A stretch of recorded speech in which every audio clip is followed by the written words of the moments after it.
ini aku akan mengampanyekan tentang penggunaan bahasa Indonesia yang tidak santun di media sosial.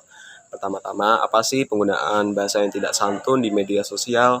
Nah, penggunaan bahasa Indonesia yang tidak santun di media sosial adalah bentuk komunikasi yang melanggar norma kesopanan, etika, dan tata krama berbahasa yang berlaku dalam bermasyarakat dan berkomunikasi di sekitar kita. Nah, fenomena ini sering muncul karena pengguna komunikasi itu merasa bebas berpendapat di dunia maya tanpa mempertimbangkan dampak sosial dan emosional bagi orang lain, terutama akibat dari penggunaan bahasa itu sendiri. Nah, untuk contoh dari penggunaan bahasa Indonesia yang tidak santun ada di atas.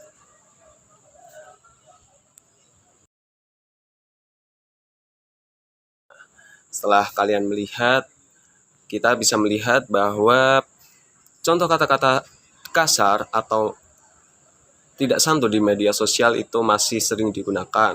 Contoh-contohnya seperti kata kasar atau makian, sindiran atau ejekan, hoax, fitnah, seperti yang ada di infografis sebelumnya.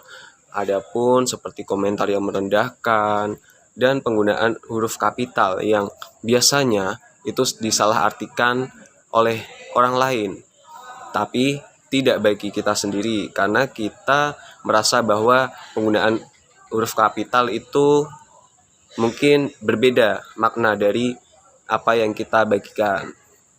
Nah, apa sih dampak yang akan timbul ketika kita menggunakan bahasa tidak santun di sosial media? Tentunya pertama, menimbulkan konflik dan kebencian antar pengguna.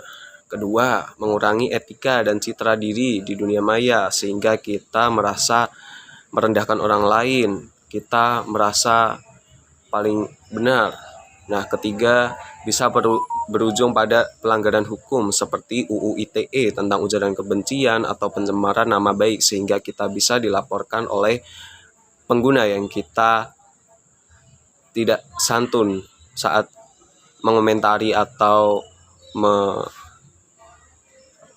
judge atau mengomentari postingan orang lain.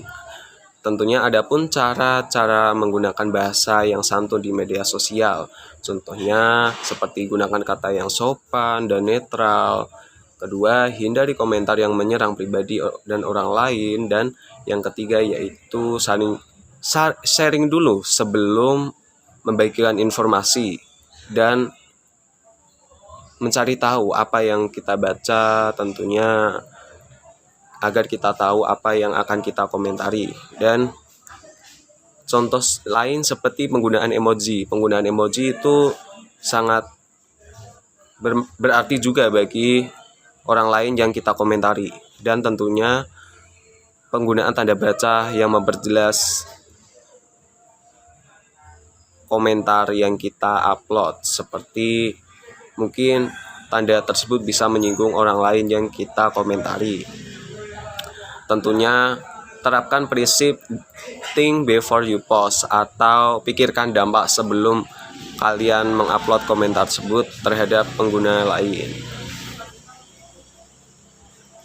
Nah, tentunya aku akan memberikan contoh-contoh kata kasar yang atau kata tidak santun yang ada di infografis selanjutnya.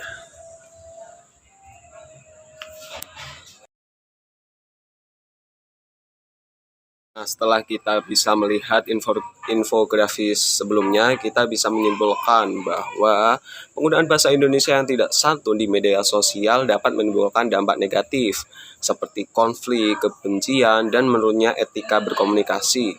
Oleh karena itu, kita harus bijak dalam memilih kata atau menghindarilah ujaran kebencian serta menyampaikan pendapat dengan sopan dan bijak, terutama sikap santun dalam berbahasa dan mencerminkan kepribadian dan budaya bangsa yang beradab.